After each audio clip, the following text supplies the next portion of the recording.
ప్రసంగించవలసిపోతున్నాం.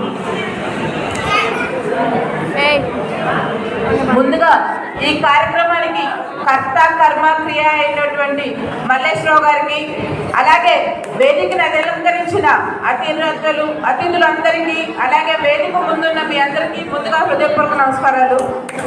ఈ రోజున మల్లేశ్వరరావు గారిని చూస్తూ ఉంటే చాలా ఆనందంగా ఉందండి. 2014లో నేను జెడ్పీటీసీగా గెలిచినప్పుడు చాలా సార్లు వచ్చాను. అప్పుడు కేవలం వేళ్ల మీద లెక్క పెట్టుకోవచ్చు అంతమంది మన దగ్గర పార్టిసిపేట్ చేయడానికి వచ్చే వాళ్ళు స్పోర్ట్స్ పర్సన్స్ కేవలం వేళ్ల మీద లెక్క పెట్టచ్చు. కానీ ఈరోజు చాలా ఆనందంగా ఉంది.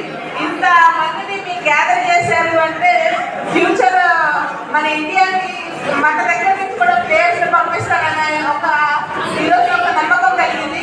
అందరికీ ఆల్ ద బెస్ట్ అండి. ముందుగా గెలుపు ఓటమి అనేది సహజం, కానీ ఒకటి